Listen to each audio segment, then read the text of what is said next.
My name is Julie Pendleton.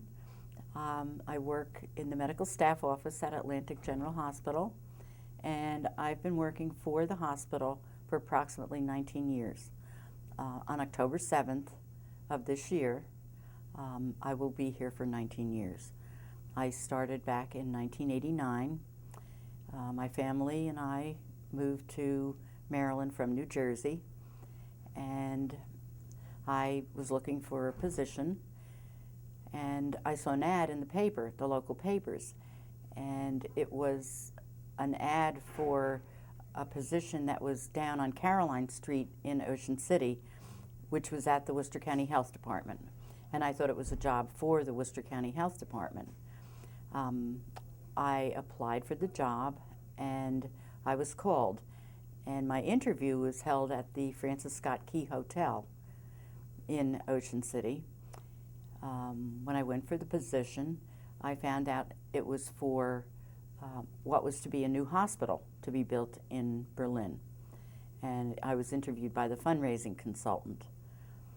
My position would be, if I was accepted for the position, would be to help the board of directors of the hospital. And I had done some fundraising up in Jersey where I worked before in a hospital, and I thought, oh, this should be fun, and we need a hospital badly. And I didn't realize how badly until we had been here 3 weeks, and my mom fell and broke her hip. And she was rushed to Peninsula Regional, which was 30 miles away. And I thought, we really do need a hospital here in the Ocean City, Berlin area, because if people have to travel that far, if they're really in the throes of some bad emergency, they could die before they reached Peninsula Regional. So the day after my interview, I was called and offered the position, and I accepted very graciously because I was thrilled that, I was accepted for that spot. I started the job on Caroline Street the following day, and when I got there, there was no typewriter available, no computer, nothing. So I went home and got my old Selectric typewriter and brought it to Caroline Street, and I started typing the certificate of need for the hospital, which had to be presented to the state. And the state had to give approval for that before the hospital would be built. And I was only on Caroline Street for 2 days, and we were moved over to what is now the Atlantic Health Center in Berlin. Mr. Bainham, who owned that building and owned the land that the hospital is built on, was kind enough to let us use that office building over there. And that's where I started to work, and the fundraising consultant was in there. It was just myself, the fundraising consultant, and I met shortly thereafter a woman named Linda Robbins, who was to become the project manager for the hospital. And she was wonderful. We worked together as a team. We then put an ad in the paper because everything got so busy that we needed volunteers to come in and help out. The ACE Printing and Mailing, which was over in Berlin at that time, and was run by the Gullius family. Louise Gullius, who is now the county commissioner, and her son and her daughter. And they did big mailings for us. And it was for resident and non-resident property owners. And maybe about 2 weeks after the mailings went out, I rented a post office box over in the town of Berlin in the post office, and mail started pouring in there. It was for donations for the hospital. And I was taking care of all of the entering of the donations and the names of the people who were donating. And then finally the board decided they would have a kickoff for the fundraising for the hospital, which was held at the Dunes Manor Hotel in Ocean City. People from all over Berlin and Ocean City came to that kickoff event, and many people got up and spoke and gave testimony as to why we needed a hospital in the area. And some of the stories were so sad, and you could feel the enthusiasm and the need that the people felt for the hospital. I've never seen a community work together as this community did to have this hospital in place here. They wanted it, they needed it, it had been needed for a long time, and now that it's here, everybody's going to do everything they can to keep it here. They didn't have any ambulance in the area, and Dr. Townsend, they had a hearse that they used to transport people from here, from Berlin, Ocean City area, into Salisbury. A hearse? Yes, that's what they used as an ambulance, the first ambulance. Now, can you imagine that? Yeah. Before the hospital, before anything, Price Waterhouse did a survey, and they went around and interviewed people in the area. And at that time, it was said that if the hospital is built, along with the jobs created in the hospital, there will be that many more jobs created outside the hospital for drug companies, vending companies, paper needs, linen goods, food. There were just so many more jobs created. So this hospital here has created many more jobs and opportunities for people not only working in the hospital but for outside of the hospital as well. So it has been instrumental in making this area grow. It really has. The first conceived idea of the hospital was in the early 40s. And I think that should be made known, because people think that the hospital was thought about in 1984, 1985, and it actually wasn't. It was way before that people wanted a hospital here, and it just fell through because I guess there wasn't enough support. In 1984, they started again, and they filed a certificate of need at that time, but it was for a 75-bed hospital, and the state didn't go along with that. Yeah. So 4 years later, that was when the land was donated by Mr. Bainham, and they figured, okay, we're going to go from here. We have the land, which was this land that the hospital is on now, and we'll start fundraising. And that was when they started the creation of what was then called the Worcester Memorial Hospital.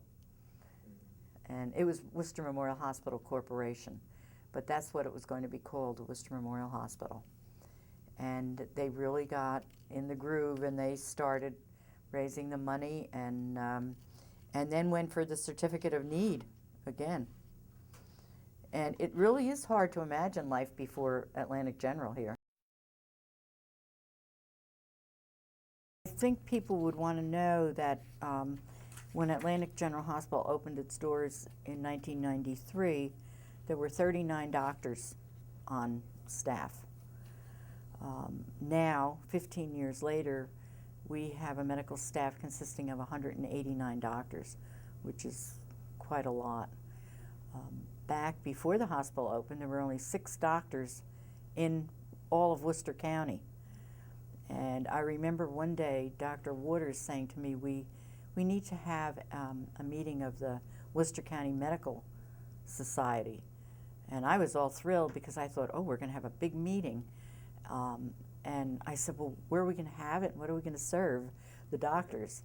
And he said, Julie, there are only 6 doctors that are in this Worcester County Medical Society. So he said, I don't think we have to really worry about what we're going to serve them, or it's just to meet to see how interested they are in the hospital. Peninsula Regional was really not, they weren't for the hospital here. They didn't want this hospital to be built. And every day in the papers there was something some reason why this hospital shouldn't be built. It would never be a success. It would be a big white elephant stuck in the field and maybe open, but eventually the doors would close. They didn't feel that there was enough of a need for it here. Mm-hmm. You had some surgery centers down in Ocean City. There were a few down there at that time, and they felt that that was enough. And besides that, they weren't in on this peninsula, and they really didn't feel that it was, they didn't feel that it was needed. Mm-hmm. So they kind of put the kibosh on, you know, on the hospital, but the people kept on moving forward. They wanted it, and they needed it, and they knew it was needed. So they moved forward to a point where they finally got the hospital going. But they soon found out after Atlantic General was built that they could get as good care here. Mm-hmm. We're never going to be a big trauma center. I mean, and that's a given, that's known. And I think Peninsula Regional and Atlantic General can work together hand in hand. We're like the little brother. Mm-hmm. They're like the big brother. And if we have problems here taking care of a patient, that patient can go up to Peninsula Regional. Yeah. And now the hospitals are working much better together than what they did in the beginning. There were many fundraising events that took place. My husband, who also worked here at the time, actually was my first volunteer who helped me out. He used to come and help me at the office. And we had a rendering of the hospital. It was a building shaped like what the hospital would look like. And he had a little truck, and he would carry that rendering around with him to each of these fundraising events. And we would put it out, and it would be there for the people to look at, to see what the hospital would look like. And we had events. One was called the Afternoon on the Veranda, that was held over at it was held over in Berlin. I can't think of the name of the place. Mary Sherwood. It was held at the Mary Sherwood. We had chefs around the world. That was held down at Fager's Island.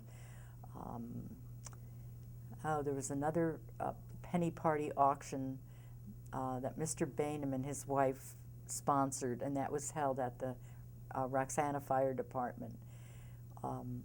All of the civic and fraternal groups in the area wanted to have events for the hospital. It was every time you turned around, somebody wanted to sponsor an event to raise money for the hospital. It was just so heartwarming. I can't even tell you, I can't even begin to explain the feeling that the people had here.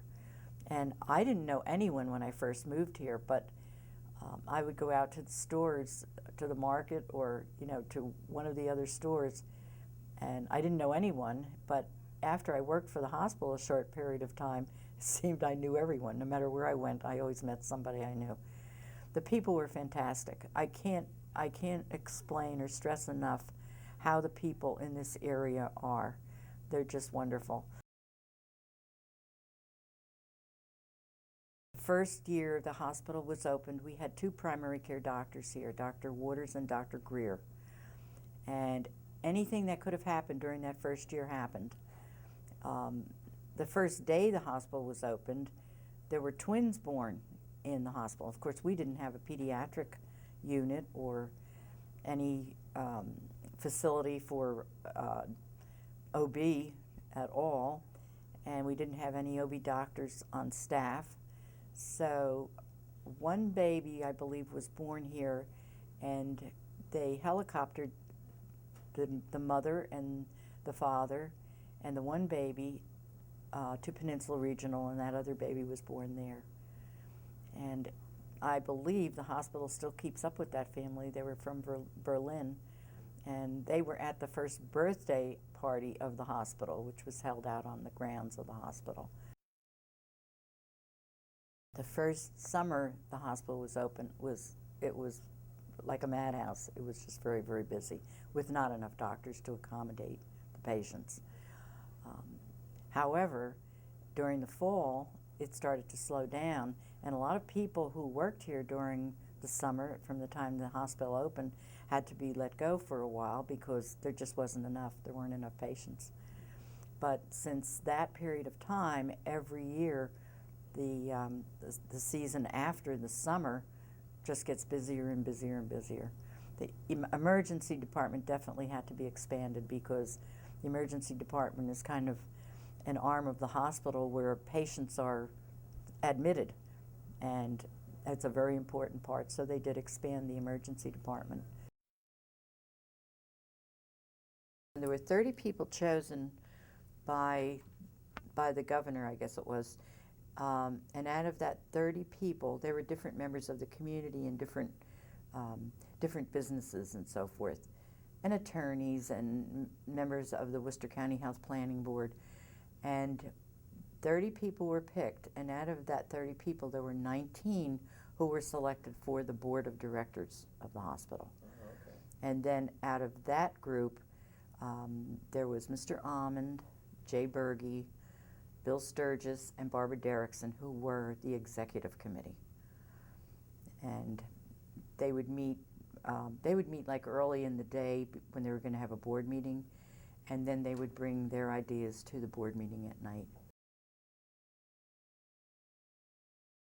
I can't say enough about the initial board of directors of the hospital. I've never seen people that were so caring and so committed to something.